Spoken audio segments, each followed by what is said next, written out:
Shalom saudara-saudara yang dikasihi Tuhan. Bertemu kembali dalam ibadah sore bahasa Indonesia dari Covenant City Church. Saudara, mungkin saudara saat ini sudah tidak sabar menunggu kapan waktu kita dapat berkumpul bersama-sama kembali, beribadah di satu tempat yang sama, menyanyi bersama-sama, dan mendengarkan bagaimana kita juga dapat melihat kesatuan yang Tuhan sudah nyatakan di tengah-tengah kita secara langsung. Tapi ingat saudara-saudara, meskipun saat ini kita masih belum bisa beribadah bersama-sama, Tuhan hadir di dalam ibadah ini. Tuhan menyelenggarakan ibadah ini agar kita semua dapat menyembahnya di dalam segala kebenaran dan di dalam segala kekudusan dan kasih karunia yang telah Tuhan nyatakan di dalam firman-Nya. Maka dari itu saudara-saudara, mari kita masuk ke dalam ibadah kita sore hari ini.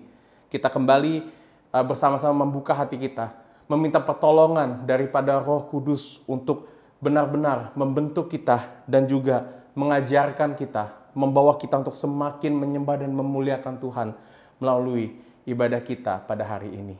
Mari kita masuk ke dalam doa pembukaan kita sebelum kita mendengarkan ayat panggilan ibadah kita hari ini. Tuhan, Kau Bapa yang teramat baik, kebaikan-Mu Tuhan melebihi dari apa yang dapat kami pikirkan, lebih Tuhan daripada apa yang dapat kami harapkan Tuhan. Dan Kau nyatakan kebaikan itu kepada kami, orang-orang yang malang, orang-orang yang tidak dapat menolong diri kami sendiri Tuhan. Dan Tuhan, Kau melakukan itu semuanya di dalam kasih karunia-Mu Tuhan. Engkau yang begitu mulia dan begitu besar, mengosongkan diri-Mu, datang ke dalam dunia ini yang tidak terbatas menjadi terbatas Tuhan, untuk Engkau sendiri menyelamatkan dan menebus dosa-dosa kami Tuhan. Tidak ada kasih yang lebih besar, tidak ada kebaikan dan berkat yang lebih hebat daripada apa yang Kau kerjakan Tuhan di atas kayu salib untuk menebus dosa-dosa kami. Dan biar Tuhan melalui ibadah kami hari ini, kami kembali melihat keindahan, kemuliaan dari Injil-Mu yang Kau nyatakan di dalam firman Tuhan. Berdoa biar melalui semua liturgi, semua puji-pujian, dari semua pembacaan firman dan khotbah yang kami dengarkan hari ini, itu semua dapat mengarahkan kami, membawa kami melihat kepenuhan kebenaran-Mu dan Injil-Mu di dalam nama anak-Mu Tuhan Yesus Kristus. Dalam nama Kristus kami berdoa dan mengucap syukur. Amin.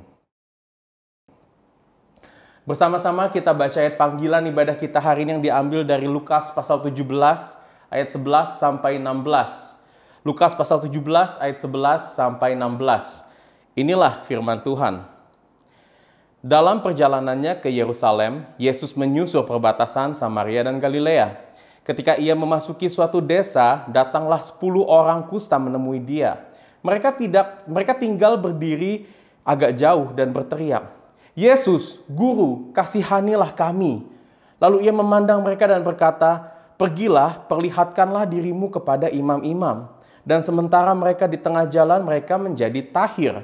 Seorang dari mereka ketika melihat bahwa ia telah sembuh, kembali sambil memuliakan Allah dengan suara nyaring, lalu tersungkur di depan kaki Yesus dan mengucap syukur kepadanya. Orang itu adalah orang Samaria. Demikianlah firman Tuhan.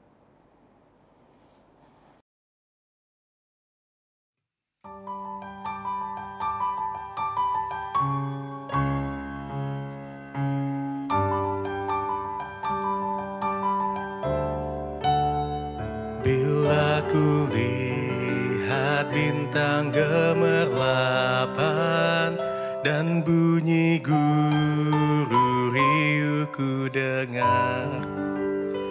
Ya Tuhanku, tak putus aku heran melihat ciptaan-Mu yang besar. Maka jiwaku pun memuji-Mu, sungguh besar Kau Allahku.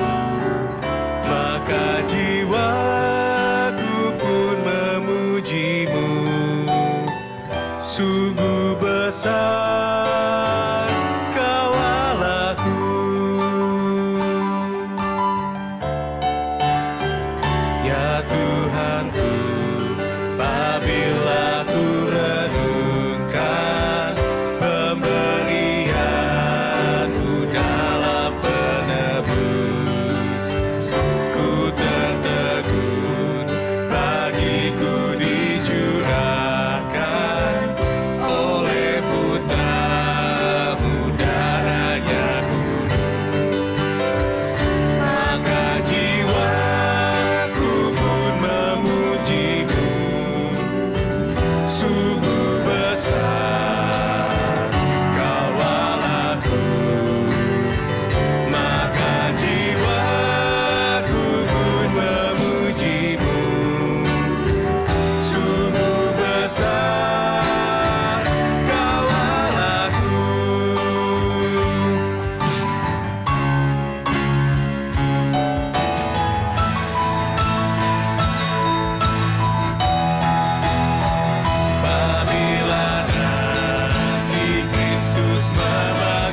Ucapan syukur adalah salah satu gambaran dari kehidupan orang Kristen. Dan saudara dapat melihat tema ucapan syukur ini ada di dalam seluruh kitab di Alkitab kita. Dan saya rasa firman Tuhan sengaja memberikan atau mengilhamkan ucapan syukur di dalam keseluruhan Alkitab kita, supaya kehidupan anak-anak Tuhan, kehidupan kita semuanya itu menjadi kehidupan yang mengucap syukur. Ucapan syukur menjadi satu pola, satu gaya hidup, satu narasi yang ada di dalam segala aspek kehidupan kita. Dan mengapa ucapan syukur ini adalah bagian dari kehidupan orang percaya? Karena ini semua menggambarkan semata-mata karena kasih, karunia, dan kemurahan Tuhan saja yang sudah menyelamatkan kita dari dosa. Nah saudara, peristiwa yang baru saja kita baca di ayat panggilan ibadah di Lukas 17 ini menggambarkan bagaimana kemurahan Tuhan kepada kita orang-orang yang berdosa. Keadaan kita saudara-saudara di dalam dosa tidak ada bedanya dari orang-orang kusta yang digambarkan di Lukas pasal 17 ayat 11-16 tersebut. Pada zaman dulu, orang kusta itu dianggap seperti orang yang terkutuk. Orang yang punya sakit kusta ini adalah orang-orang yang tidak hanya menderita secara fisik, tapi juga mereka juga menderita secara mental, secara sosial. Karena penyakit kusta ini adalah penyakit yang sangat amat menular, tidak ada obatnya pada waktu itu. Oleh karena itu orang-orang mengucilkan mereka. Saudara dapat lihat waktu 10 orang kusta yang digambarkan di Lukas 17 ini, mereka itu melihat Yesus, dikatakan mereka tinggal itu berjauhan, tidak di tengah-tengah orang-orang pada umumnya. Dan mereka harus berteriak untuk memanggil Yesus. Nah, orang-orang ini sadar kalau Yesus adalah satu-satunya pribadi yang bisa menjadi solusi dari penyakit kusta mereka, yang dapat menyembuhkan mereka. Akhirnya mereka memanggil Yesus dan mereka pun juga menjadi sembuh dari penyakit kustanya. Tapi ironisnya, dari 10 orang tersebut, hanya 1 orang yang kembali dan ia bersyukur, bahkan dikatakan ia tersungkur di bawah kaki Yesus karena apa yang telah dikerjakan oleh Kristus di dalam dirinya itu adalah satu perbuatan, adalah satu mujizat yang sangat besar sekali yang orang itu terima. Tapi kenapa cuma 1 saudara yang kembali? Kemana yang 9 lagi? Dan gambaran ini saudara memperlihatkan bahwa kita ini terkadang seperti 9 orang yang sulit untuk bersyukur. Kita seringkali melihat hidup kita ini adalah hidup yang di dalam Tuhan, tetapi kita seringkali merendahkan atau bahkan tidak menyadari bahwa apa yang telah Tuhan kerjakan kepada kita itu adalah hal yang besar. Tuhan Yesus datang ke dalam dunia ini, melepaskan kita dari belenggu-belenggu dosa kita, dari kutukan maut. Dan hal itu saudara-saudara tidak akan mungkin terjadi karena usaha kita sendiri. Dan hanya karena Tuhan Yesus berbelas kasihan kepada kita sajalah. Hanya karena Tuhan Yesus baik, di dalam kebaikan yang begitu besar sajalah saudara. Kita saat ini dapat memperoleh keselamatan, kesembuhan dari dosa-dosa kita. Dan sepatutnya ini membawa kita untuk selalu mengucap syukur. Selalu memiliki kerendahan hati. Karena sejatinya kita tidak layak saudara untuk menerima berkat yang begitu besar seperti ini. Namun memang dosa-dosa kita seringkali memudarkan pandangan kita terhadap belas kasihan Tuhan. Dosa di dalam hati kita memberitahu kalau kita ini adalah orang yang sebenarnya layak untuk disembuhkan. Dosa membawa kita tidak bersyukur dan bahkan di dalam keberdosaan kita merasa keselamatan itu tidaklah cukup. Kita mau menuntut hal-hal yang lebih daripada Tuhan. Nah saudara, kalau saat ini kita menyadari bahwa inilah yang kita rasakan. Inilah yang kita seringkali pikirkan. Kita tidak bersyukur. Saudara, ayat pengakuan dosa kita, saat kita akan masuk ke dalam doa pengakuan dosa ini, adalah respon Tuhan Yesus kepada 9 orang tadi. 9 orang yang tidak kembali mengucap syukur kepada Tuhan. Dan biar ini juga menjadi refleksi atas kita yang tidak bersyukur, yang seringkali lupa akan kebaikan Tuhan yang begitu besar. Dan lihat ini juga saudara sebagai undangan belas kasihan Tuhan kembali, yang memanggil kita untuk berserah kepadanya, membawa dosa pergumulan kita di hadapannya. Mari kita baca ayat pengakuan dosa kita yang diambil dari Lukas pasal 17, ayat 17 sampai 18. Lalu Yesus berkata, "Bukankah ke-10 orang tadi semuanya telah menjadi tahir? Di manakah 9 orang itu? Tidak adakah di antara mereka yang kembali untuk memuliakan Allah selain daripada orang asing ini?" Mari saudara, kita tunduk sejenak, akui kegagalan kita, akui setiap kelemahan kita untuk memuliakan Allah. Mari kita datang untuk mengakui dosa-dosa kita dalam doa teduh pengakuan dosa ini.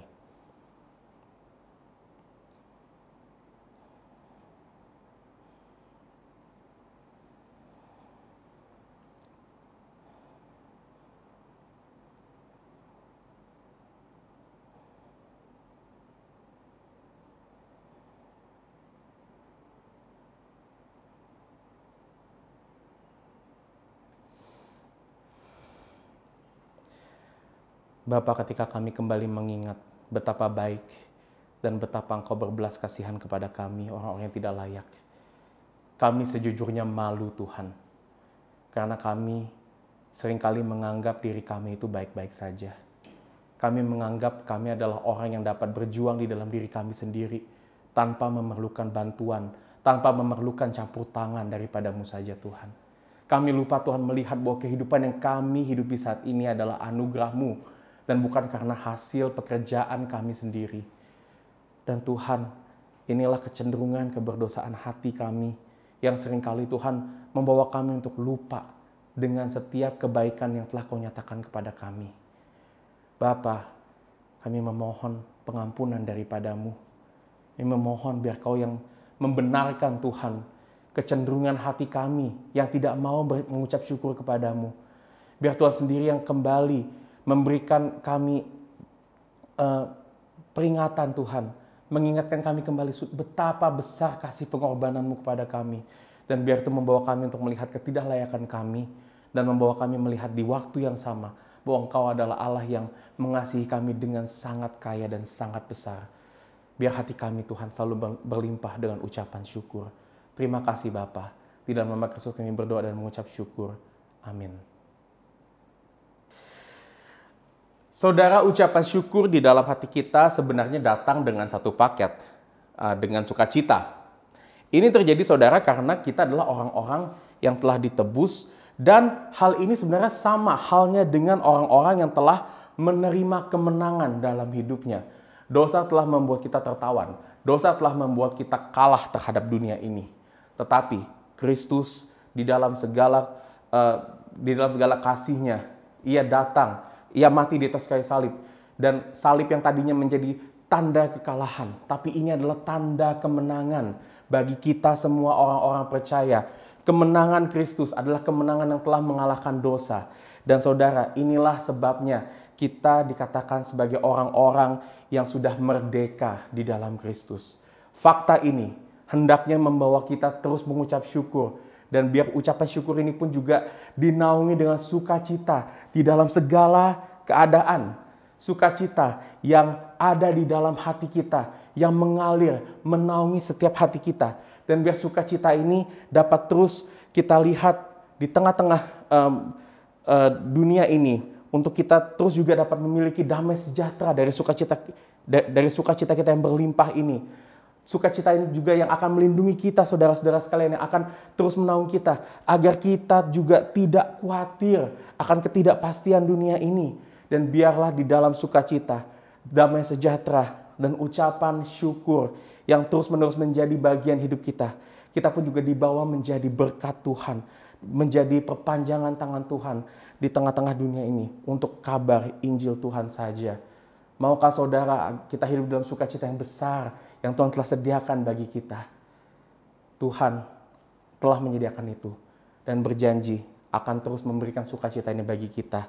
Mari kita baca berita anugerah di dalam Filipi 4 ayat 4-7. Beginilah firman Tuhan. Bersukacitalah senantiasa dalam Tuhan. Sekali lagi kukatakan, bersukacitalah. Hendaklah kebaikan hatimu diketahui semua orang. Tuhan sudah dekat. Janganlah hendaknya kamu khawatir tentang apapun juga, tetapi nyatakanlah dalam segala hal keinginanmu kepada Allah dalam doa dan permohonan dengan ucapan syukur. Damai sejahtera Allah yang melampaui segala akal akan memelihara hati dan pikiranmu dalam Yesus Kristus. Ini janji yang telah Tuhan nyatakan kepada kita saudara-saudara sekalian. Dan biar kita terus melihat janji Tuhan ini di dalam pertolongan Roh Kudus, dan melihat bahwa sukacita Tuhan itu tetap di dalam kehidupan kita senantiasa. Amin.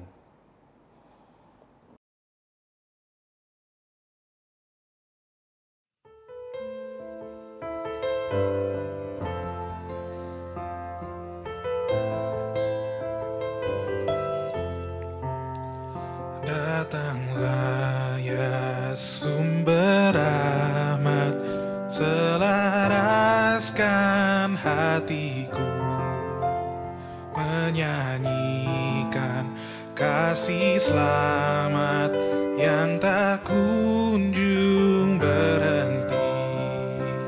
Ajar aku nada indah, gita balai sorgamu. Aku puji gunung kokoh, gunung pengasihanmu.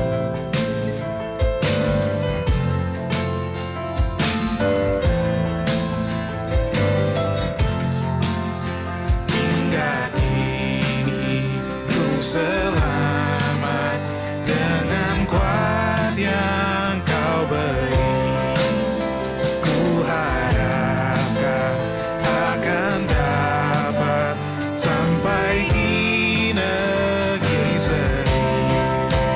Yesus cari akan daku, domba hina yang sesat, untuk membela diriku di pikulnya salibah.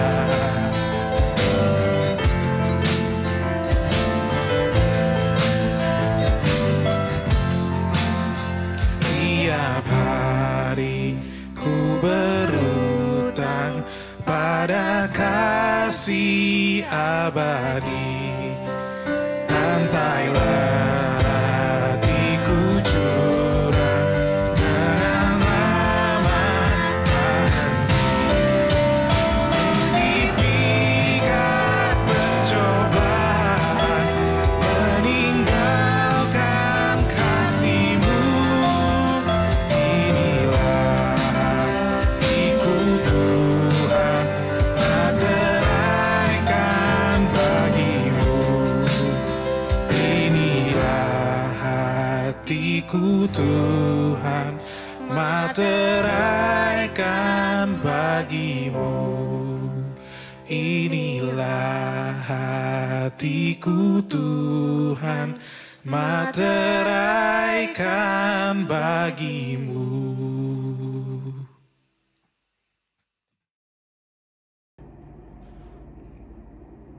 Pernyataan iman diambil dari pengakuan iman Westminster bab 8 artikel 1 dan 4. Saya mengajak saudara-saudara sekalian untuk membacanya bersama-sama dengan saya. Artikel 1.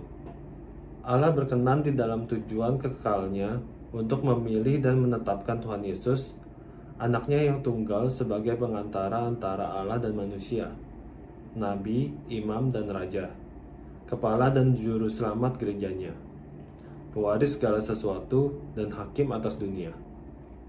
Baginya Allah sejak segala kekekalan memberikan satu umat untuk menjadi benihnya, dan agar olehnya ditebus, dipanggil, dibenarkan, dikuduskan, dan dipermuliakan pada waktu yang telah ditetapkan. Artikel 4. Jabatan ini oleh Tuhan Yesus dijalankan dengan penuh kerelaan, dan agar dia bisa memenuhinya, dia dijadikan berada di bawah hukum Taurat dan menggenapinya secara sempurna, menahan siksaan yang paling berat secara langsung di dalam jiwanya dan penderitaan paling menyakitkan pada tubuhnya, disalibkan dan mati, dan tetap berada di bawah kuasa maut, tetapi tidak melihat kecemaran. Pada hari yang ketiga dia bangkit dari antara orang mati dengan tubuhnya yang sama yang menanggung derita. Dan dengan tubuh ini juga dia naik ke sorga. Dan di sana duduk di sebelah kanan Bapanya dan menjadi pengantara. Dan akan kembali untuk menghakimi manusia dan malaikat pada akhir zaman. Saudara, kini tiba saatnya bagi kita untuk memberikan persembahan sebagai bagian dari bentuk ibadah dan juga penyembahan kita hari ini. Sekali lagi untuk mengingatkan kita saudara-saudara sekalian, kita memberikan persembahan ini bukan karena Tuhan membutuhkan persembahan kita. Tuhan adalah Tuhan yang sudah cukup di dalam segala kepenuhannya. Ia tidak membutuhkan apapun dari ciptaannya.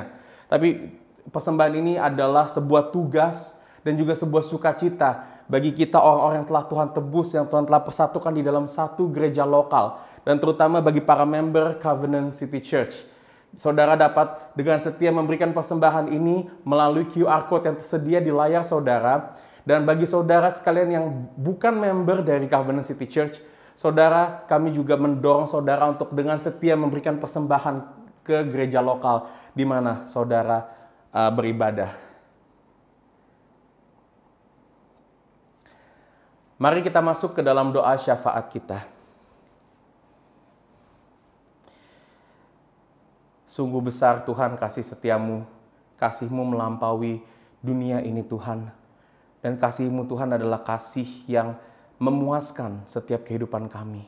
Yang Kau nyatakan di dalam anak-Mu Tuhan Yesus Kristus yang datang ke dalam dunia ini dan mati di atas kayu salib. Dan Kau mati Tuhan waktu kita masih berdosa. Bukan karena kami hebat, bukan karena kami layak, dan bukan karena usaha kamilah kami layak untuk kami mendapatkan kasih-Mu itu Tuhan.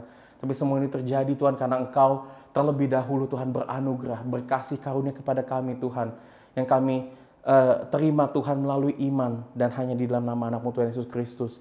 Dan Bapak, biar berita Injil ini menjadi sentral dari kehidupan kami Tuhan. Dan biar Tuhan di dalam segala kehidupan kami, biar Injil ini menguasai kami. Biar Injil Tuhan terus Tuhan menjadi prinsip, menjadi satu naungan, menjadi satu pandangan kehidupan kami. Di dalam apapun yang kami lakukan, di dalam apapun yang kami hidupi. Tuhan, saat ini kami mau membawa Tuhan permohonan-permohonan kami kepadamu. Yang pertama Tuhan, kami mengucap syukur kepadamu Tuhan atas kondisi Jakarta yang semakin membaik Tuhan dari kondisi pandemi COVID-19.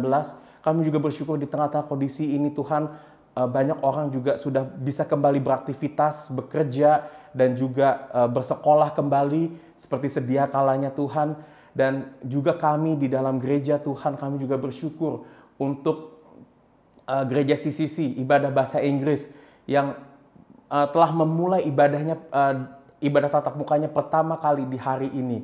Dan kami pun juga berdoa Tuhan bagi ibadah bahasa Indonesia Covenant City Church yang rencananya juga akan melakukan ibadah tatap muka di bulan Desember nanti.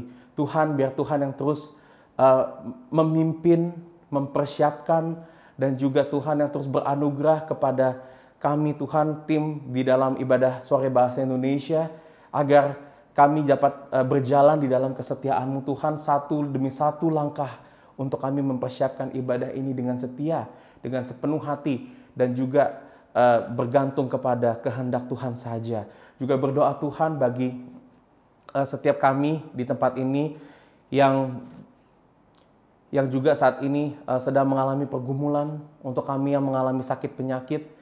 Bapa, biar Engkau yang beserta Tuhan memberikan kami kekuatan, penghiburan, dan juga mengingatkan kami bahwa Engkau adalah Allah yang terus beserta dengan kami dan juga mengerti setiap pergumulan-pergumulan kehidupan kami Tuhan. Buat kami mungkin yang saat ini juga lagi bergumul tentang pasangan hidup, kami bergumul bagi keluarga untuk mendapatkan keturunan Tuhan. Kami yang lagi bergumul saat ini untuk pekerjaan kami, untuk bisnis kami.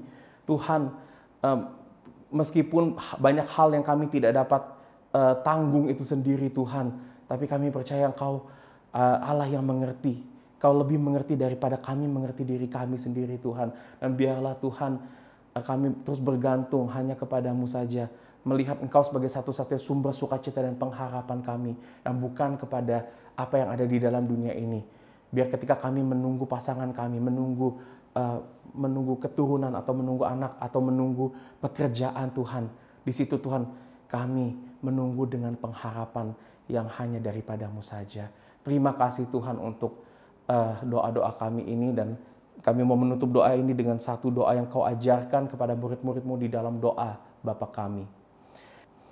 Bapa kami yang di sorga, dikuduskanlah namamu, datanglah kerajaan-Mu, jadilah kehendak-Mu di bumi seperti di sorga. Berikanlah kami pada hari ini makanan kami yang secukupnya, dan ampunilah kami akan kesalahan kami, seperti kami juga mengampuni orang yang bersalah kepada kami. Dan janganlah membawa kami ke dalam pencobaan, tetapi lepaskanlah kami daripada yang jahat. Karena Engkaulah yang empunya kerajaan dan kuasa dan kemuliaan sampai selama-lamanya. Amin. Ya saudara, ada 3 pengumuman pada hari ini. Yang pertama, kami mau mengingatkan ibadah sore berikutnya akan ada 2 minggu dari sekarang, di tanggal 21 November 2021. Dan ini akan menjadi ibadah sore dengan nobar Zoom terakhir. Karena di bulan Desember, kita akan memulai transisi untuk ibadah live streaming di tempat yang sama dengan ibadah bahasa Inggris Covenant City Church. Dan kami akan infokan nanti kepada saudara untuk detail live streaming di bulan Desember tersebut. Jadi saudara dicamkan saja ibadah sore akan ada online seperti ini tinggal 1 kali lagi setelah ibadah hari ini, yaitu pada tanggal 21 November tahun 2021. Dan yang kedua saudara, ini adalah kabar yang kita tunggu-tunggu. Ibadah sore tatap muka atau ibadah sore offline akan kita launching pada tanggal 19 Desember 2021. Ya saudara, kita sudah memiliki tanggal di mana kita harapkan kita bisa bersama-sama berkumpul kembali untuk beribadah. Dan kita akan mengadakan ibadah ini di lokasi yang sama dengan ibadah CCC saat ini, yaitu di iNews Tower lantai 14. Dan kita akan mulai 1 jam lebih awal, yaitu jam 4 sore. Nah saudara, kita akan terus memberikan update terus-menerus kepada saudara. Jadi nantikan terus kabar selanjutnya dan juga update-update tentang ibadah sore kita, baik itu dari ibadah sore pengumuman ibadah sore saat ini, atau dari sosial media, atau dari grup WhatsApp community group kita semuanya. Dan saudara, pengumuman ketiga tentang Women's Bible Study akan disampaikan oleh saudari Jackie. Shalom saudara-saudara sekalian. Nama saya Jackie dan ini pengumuman untuk semua wanita. Kami akan mengadakan Women's Bible Study baru bulan November ini. Kami akan membaca buku dari Paul Tripp namanya Come Let Us Adore Him. Bible Study ini akan ketemu setiap hari Selasa jam 7:30 malam melalui Zoom selama 4 minggu. Kami mengajak saudara-saudara sekalian untuk bergabung dengan kami supaya kami bisa bertumbuh bersama-sama dan bisa mengenal Kristus lebih dalam. Jika saudara-saudara ingin mendaftarkan untuk Bible Study ini, silakan menghubungi saya. Terima kasih. Mari kita berdoa untuk sebelum pemberitaan firman pada hari ini. Tuhan berbicara kepada setiap kami melalui firman-Mu. Buka Tuhan hati kami, mata kami untuk melihat kekayaan dan juga keindahan Injil-Mu Tuhan melalui kehidupan Abraham. Dan Tuhan, biar Kau yang berbicara di dalam hamba-Mu yang akan menyampaikan firman Tuhan, melalui Kak Riza hari ini akan menyampaikan firman. Biar kebenaran firman-Mu itu nyata kepada setiap kami dan membawa kami untuk semakin mengasihi dan menyembah-Mu lebih dalam lagi. Terima kasih Bapa, dalam nama Kristus kami berdoa dan mengucap syukur. Amin. Khotbah hari ini diambil dari kitab Kejadian pasal 14 ayat 17 sampai 24. Beginilah firman Tuhan. Setelah Abram kembali dari mengalahkan Kedorlaomer dan para raja yang bersama-sama dengan dia, maka keluarlah Raja Sodom menyongsong dia ke lembah Syawe, yakni lembah raja. Melkisedek, Raja Salem, membawa roti dan anggur. Ia seorang imam Allah yang maha tinggi. Lalu ia memberkati Abram, katanya, "Diberkatilah kiranya Abram oleh Allah yang maha tinggi, pencipta langit dan bumi. Dan terpujilah Allah yang maha tinggi, yang telah menyerahkan musuhmu ke tanganmu. Lalu Abram memberikan kepadanya 1/10 dari semuanya. Berkatalah Raja Sodom itu kepada Abram, "Berikanlah kepadaku orang-orang itu, dan ambillah untukmu harta benda itu." Tetapi kata Abram kepada Raja negeri Sodom itu, "Aku bersumpah demi Tuhan Allah yang Maha Tinggi, pencipta langit dan bumi, aku tidak akan mengambil apa-apa dari kepunyaanmu itu, sepotong benang atau tali kasut pun tidak, supaya engkau jangan dapat berkata, 'Aku telah membuat Abram menjadi kaya.' Kalau aku, jangan sekali-kali. Hanya apa yang telah dimakan oleh bujang-bujang ini dan juga bagian orang-orang yang pergi bersama-sama dengan aku, yakni Aner, Eskol, dan Mamre, biarlah mereka itu mengambil bagiannya masing-masing." Demikianlah firman Tuhan. Mari kita berdoa. Bapa di dalam surga, kami bersyukur kalau pada saat ini kami boleh sama-sama kembali belajar kebenaran firman-Mu. Kiranya Roh Kudus menolong kami semua, baik hamba-Mu yang akan menyampaikan kebenaran firman ini, maupun setiap jemaat yang mendengar, supaya setiap kami boleh mendapat pencerahan daripada Roh Kudus tentang kebenaran firman yang akan kami pelajari ini menjadi bekal dalam kehidupan iman kami. Dalam nama Tuhan Yesus kami berdoa. Amin. Saudara, banyak orang Kristen berpikir bahwa pencobaan bagi iman kita adalah waktu kondisi hidup kita itu sedang dalam pergumulan atau lagi banyak masalah dalam hidup kita. Iman kita sedang diuji, apakah kita bisa tetap mempercayai kebaikan Allah di tengah-tengah situasi hidup yang sulit. Namun pernahkah kita berpikir bahwa sebuah berkat atau kemenangan-kemenangan, keberhasilan-keberhasilan di dalam hidup kita itu bisa juga menjadi satu pencobaan bagi iman kita. Nah, hari ini kita akan melanjutkan pembahasan tentang tokoh kita, yaitu Abram atau Abram yang pada saat itu masih bernama Abram. Kita masuk perikop di mana Abram itu baru saja pulang dari medan peperangan. Kalau saudara masih ingat, 3 minggu lalu saudara Davin dalam khotbahnya sudah menceritakan sejarah peperangan antara dua kelompok raja di Kejadian 14 ayat 1-16, di mana Lot ikut menjadi tawanan dari raja-raja Kedor Laomer dan sekutunya. Nah, Abraham kita juga tahu kisah itu, yang kemudian mendengar bahwa Lot itu ditawan, dia langsung mengerahkan orang-orang terhatinya mengejar mereka, dan singkat cerita Abraham bisa memenangkan peperangan itu, membebaskan Lot dan para tawanan lainnya. Perikop kita hari ini adalah tentang bagaimana Abraham yang pulang sebagai pahlawan perang itu kemudian bertemu dengan dua sosok, yaitu Melkisedek dan Raja Sodom. Kita akan melihat dan belajar interaksi yang terjadi antara Abram dengan kedua sosok itu. Ada 2 poin khotbah yang akan saya berikan di dalam perikop kita. Yang pertama, orang yang hidup di dalam pimpinan Allah adalah orang yang menyadari bahwa Allah adalah sumber kemenangannya. Itu poin yang pertama. Poin yang kedua, orang yang hidup dalam pimpinan Allah adalah orang yang menyadari bahwa Allah adalah sumber berkatnya. Kita masuk ke poin pertama, saudara sekalian. Orang yang hidup dalam pimpinan Allah adalah orang yang menyadari bahwa Allah adalah sumber kemenangannya. Ayat 17-20 dari Kejadian pasal 14 ini. Kalau saudara perhatikan, ada hal yang menarik di sini. Di ayat 17 dikatakan bahwa begitu Abram kembali dari peperangan tersebut, Raja Sodom keluar menyongsong Abram. Namun di ayat 18, bukan berisi perbincangan Abram dengan Raja Sodom itu, melainkan pembicaraan itu beralih antara Abram dengan Melkisedek. Pembicaraan antara Abram dengan Raja Sodom itu baru dicatat di ayat 21. Nah, ini menunjukkan bahwa pertemuan Abram dengan Melkisedek dan Raja Sodom itu terjadi secara bersamaan atau pada waktu yang sama sekaligus, bukan salah satu lebih dahulu. Nah, kita akan melihat, belajar dari pembicaraan Abram dengan Melkisedek itu, di mana dari isi perbincangan mereka kita akan melihat bahwa Abram adalah orang yang menyadari bahwa Allah adalah sumber kemenangannya dalam peperangan tersebut.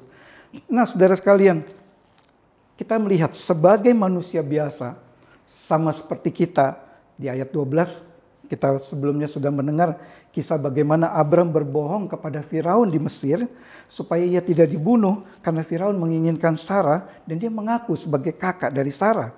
Itu menunjukkan bahwa Abraham adalah manusia biasa sama seperti kita. Dia bisa memiliki ketakutan. Nah, sebagai manusia biasa seperti demikian, Abraham, kita baca dalam perikop ini, bisa saja pulang dalam peperangan dengan pikiran bahwa kemenangan tersebut itu adalah karena kehebatannya. Karena kehebatan orang-orang yang dilatihnya, karena kemampuan peperangannya. Nah, saudara bisa bayangkan, Raja Kedorlaomer dan raja-raja lain yang selama 12 tahun menaklukkan raja lainnya dikalahkan Abraham dengan pasukannya dengan mudah. Abraham bisa saja berpikir bahwa itu adalah hasil kontribusinya juga, bukan hanya sekedar pertolongan daripada Allah. Namun di ayat 19 sampai 20 kita melihat dengan jelas Abraham mengakui bahwa peperangan tersebut dimenangkannya karena Allah yang memberikan kemenangan itu. Sepenuhnya sumber kemenangannya ada pada Allah.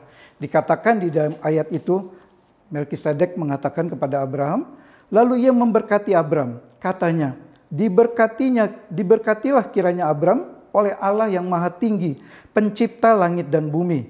Ayat 20, dan terpujilah Allah yang maha tinggi yang telah menyerahkan musuhmu ke tanganmu. Lalu Abraham memberikan kepadanya 1/10 dari semuanya.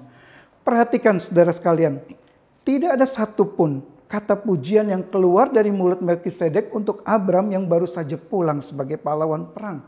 Tentu saja Melkisedek menyambut kemenangan Abraham dengan gembira. Dikatakan di ayat itu bahwa ia membawa roti dan anggur waktu bertemu Abraham. Roti melambangkan pemberian untuk menyambut seorang tamu. Anggur melambangkan sukacita dan perayaan.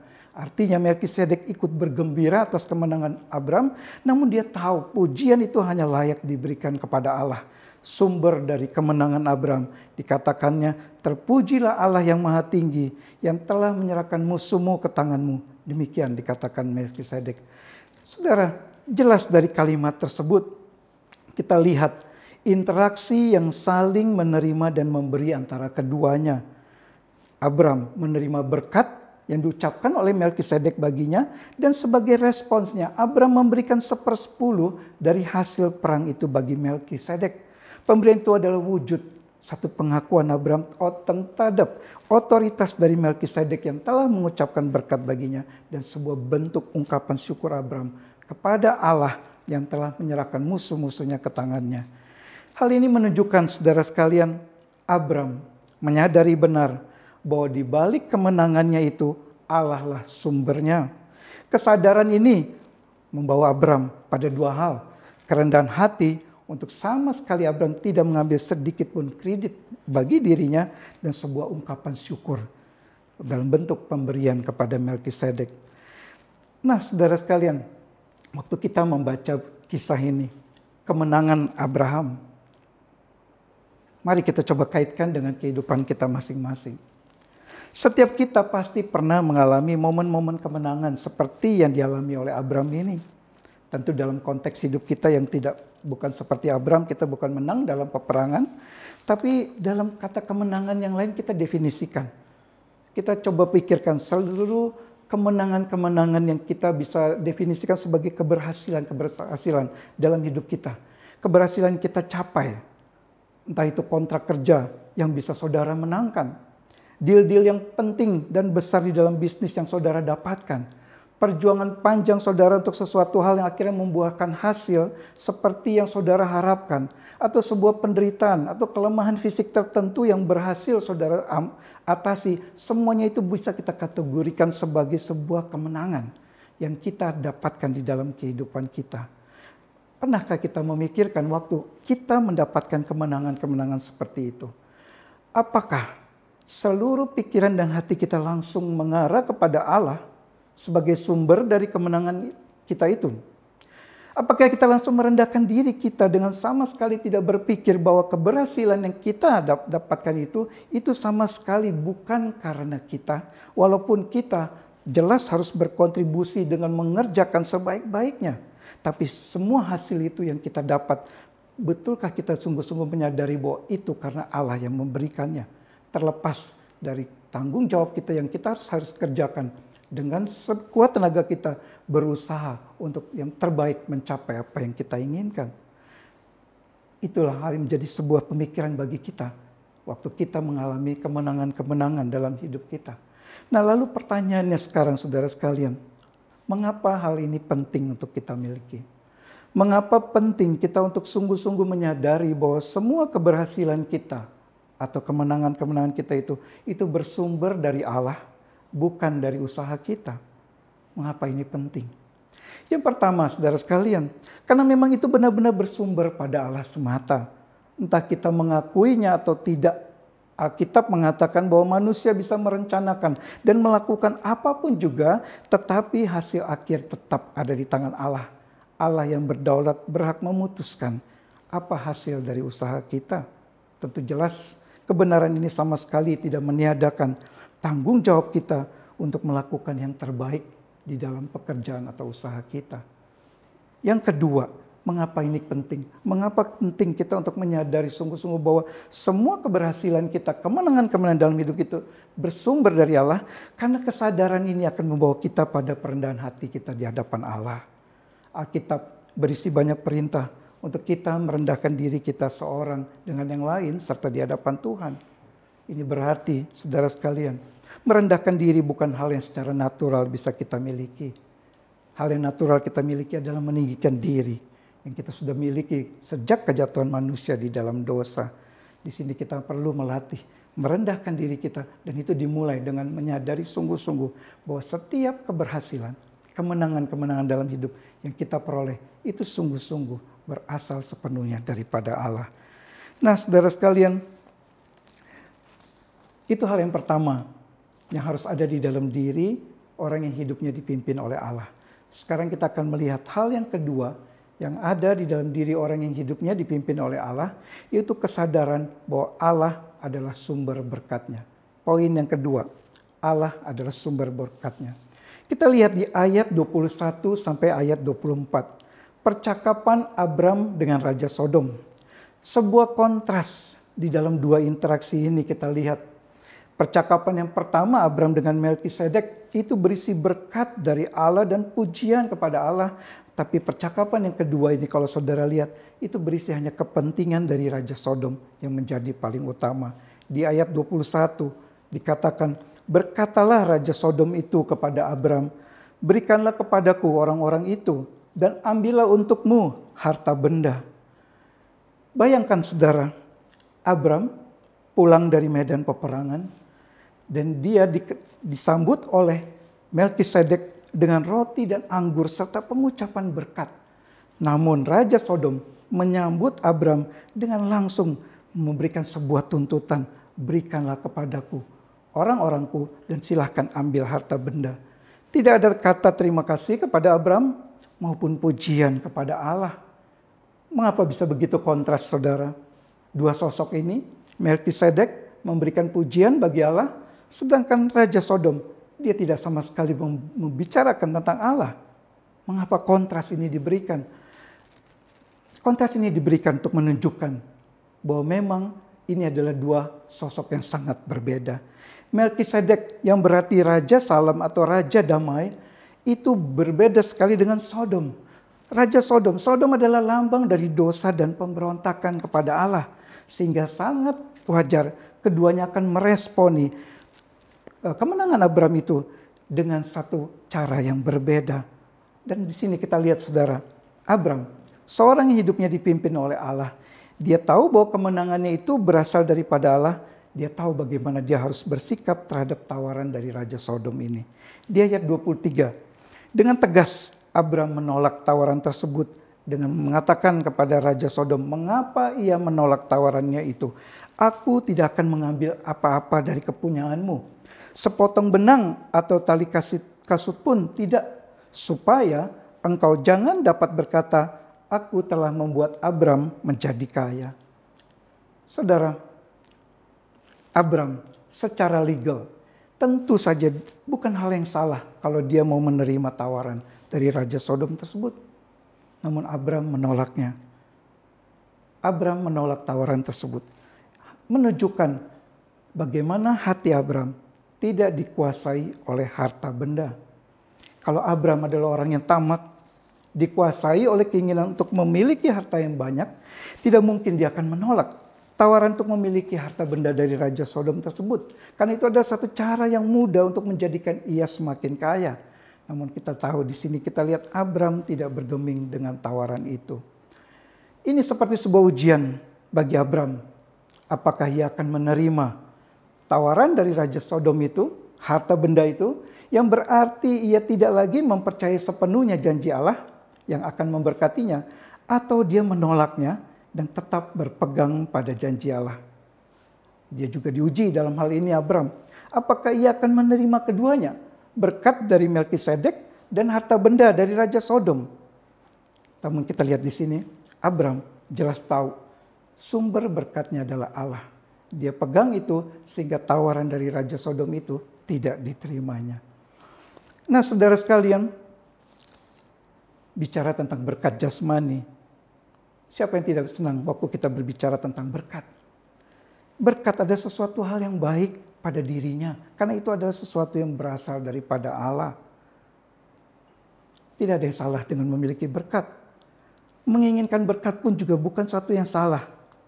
Di sini saudara sekalian, mari kita sama-sama pikirkan dari apa yang dilakukan Abraham terhadap berkat benda yang ditawarkan oleh Raja Sodom ini. Kita lihat bagaimana hati Abram tidak dikuasai oleh berkat atau harta benda itu. Masalah kita saudara sekalian dengan berkat-berkat jasmani itu bukan soal berapa banyak atau sedikitnya berkat jasmani yang kita terima dari Allah. Tapi soal apakah hati kita dikuasainya atau tidak. Ini bukan soal boleh atau tidak kita menginginkan berkat dari Allah, tapi ini soal seberapa besar keinginan itu kita miliki. Bisakah kita menaruh keinginan kita itu akan berkat Allah pada tempat yang porsi yang seharusnya? Dan ini menjadi satu pergumulan bagi setiap kita, saudara. Seperti tadi saya sudah sampaikan di dalam pembukaan khotbah ini. Kadang kita suka berpikir bahwa ujian bagi iman kita adalah waktu kita mengalami hal yang sulit dalam hidup kita. Kita lupa bahwa berkat pun itu bisa menjadi satu ujian bagi iman kita. Dan saya rasa saudara sekalian, kalau kita mau jujur, menjaga agar hati kita tidak dikuasai oleh berkat-berkat yang kita miliki, dan menjaga agar keinginan kita akan berkat itu tetap dalam porsi yang benar, itu tidak lebih mudah dari menjaga iman kita tetap kuat pada waktu kita menghadapi pergumulan dan kesulitan hidup. Kalau kita mau jujur, kita juga mudah tergelincir untuk jatuh pada waktu kita mendapat berkat kemenangan daripada Allah. Menjaga hati kita untuk tetap fokus pada kemuliaan Kristus di tengah-tengah kondisi hidup yang penuh kemenangan dan berkat, maupun kondisi hidup penuh kegagalan dan banyak masalah, itu adalah satu ujian yang sama beratnya di dalam dua konteks yang berbeda dalam kehidupan kita. Di sini kita perlu mewaspadai saudara sekalian, waktu kita jatuh dalam pencobaan ini, maka kita akan mencari Allah. Bukan karena kita ingin berelasi dengan Dia, bukan karena kita merindukan Dia, tapi karena kita menginginkan berkat-berkat-Nya lebih lagi dalam hidup kita, ataupun kita menginginkan pertolongannya atas masalah kita dengan segera mungkin. Jika ini yang terjadi, maka kita tanpa sadar telah menjadikan berkat ataupun kesusahan hidup itu menjadi lebih penting dari pribadi Allah itu sendiri. Dan ini adalah sebuah pemberhalaan di hadapan Allah. Ini adalah hal yang harus kita waspadai. Menjaga hati kita agar hati kita tidak terjerat oleh berkat maupun kemenangan yang Tuhan berikan di dalam hidup kita. Nah, saudara sekalian, bagaimana dengan kondisi hidup saudara saat ini? Jika saudara saat ini sedang dalam masa kemenangan seperti Abram dalam kisah ini, maka saudara diperhadapkan dalam dua pilihan. Menerima berkat dari Melkisedek, Raja Damai itu, atau tawaran harta benda yang lebih banyak lagi dari Raja Sodom. Sama seperti Abram menerima berkat dari Melkisedek, Raja kebenaran, dan dikatakan di ayat itu dia adalah imam Allah yang maha tinggi, dan menolak tawaran dari Raja Sodom. Demikian juga kita perlu untuk seperti Abram menerima Melkisedek, kita juga perlu untuk terus bersama dengan Kristus. Kristus adalah nabi, imam, dan raja. Sebagai nabi, Kristus berbeda dengan nabi-nabi lainnya. Ia adalah nabi yang sempurna, yang membawa pesan dari Allah, memberitakan penyataan dari Allah, dan bahkan ia sendiri adalah inti penyataan Allah itu. Sebagai imam, Kristus menjadi wakil kita di hadapan Allah, tetapi ia tidak mempersembahkan korban-korban seperti imam-imam lainnya, melainkan ia mempersembahkan dirinya sendiri sebagai domba Allah yang tak bercacat sekali untuk selamanya. Sebagai Raja, Kristus memerintah atas dunia dan alam semesta, serta gerejanya, kita semua orang-orang yang percaya kepadanya. Sesungguhnya saudara sekalian, bagi setiap kita yang sudah ada di dalam Kristus, apapun situasi hidup saudara saat ini, entah saudara sedang ada dalam kemenangan dan keberhasilan, dalam arti saudara sedang menikmati keberhasilan di dalam kehidupan saudara, maupun saudara yang sedang dalam kondisi kekalahan, dalam kondisi mengalami masa-masa yang sulit dalam hidup saudara, ingatlah bahwa kita semua adalah orang-orang yang telah menang. Menang dari kuasa dan kutuk dosa karena Kristus yang telah mati dan bangkit, menang atas kuasa maut, dan kuasa kemenangan Kristus itu menjadi milik kita, orang-orang yang ada di dalam Dia. Dan bagi saudara yang merasa sepertinya Allah kurang memberkati saudara, atau sebaliknya saudara sedang menikmati berkat yang begitu berlimpah dari Allah, ingatlah saudara bahwa berkat terbesar yang bisa kita terima dan bisa diterima semua umat manusia adalah berkat keselamatan yang Allah sediakan di dalam Kristus. Berbahagialah kita yang telah menerima berkat ini, apapun itu juga kondisi hidup kita, entah sedang dalam kemenangan maupun sedang dalam kekalahan. Amin. Mari kita berdoa. Bapa di dalam surga, kami bersyukur untuk perenungan kebenaran firman yang telah kami sama-sama dengar hari ini. Kiranya kami sama-sama boleh belajar bahwa di dalam kehidupan kami, kadang kami tidak sadar berkat-berkat maupun kemenangan-kemenangan keberhasilan yang Tuhan berikan kepada hidup kami, itu menjadi sesuatu hal yang kami kejar, kami inginkan lebih daripada pribadi Engkau sendiri. Kiranya perenungan kami pada hari ini biar bisa menjadi satu pengingat bagi kami semua, untuk kami bisa merespon dengan benar setiap berkat dan keberhasilan yang Tuhan berikan dalam hidup kami, menyadari bahwa Engkau adalah sumber dari segala berkat dan kemenangan kami, dan bahwa Engkau jauh lebih berharga dari segala berkat-berkat itu. Hanya di dalam nama Tuhan Yesus kami berdoa, kami bersyukur. Amin. Berterima kasih kepada Tuhan akan berkah-berkahnya adalah sesuatu yang baik. Tetapi apakah betul kita seringkali melupakan pemberi berkat itu dan sering memuja berkatnya sendiri. Marilah kita terus melihat kepada Yesus dan ingat bahwa di dalam Dia kita sudah diberikan berkat yang melimpah, yang sebanyak-banyaknya, yaitu darah Dia sendiri untuk keselamatan kita. Dialah berkat kita dan kita berterima kasih kepada Tuhan. Walaupun situasi hidup dunia kita seperti apapun, kita bisa tetap berterima kasih karena Dia telah memberikan treasure Dia yang paling besar, yaitu anaknya sendiri di atas salib untuk kita. Terimalah berkat kita hari ini. Tuhan memberkati engkau dan melindungi engkau. Tuhan menyinari engkau dengan wajah-Nya dan memberi engkau kasih karunia. Tuhan menghadapkan wajah-Nya kepadamu dan memberi engkau damai sejahtera. Amin.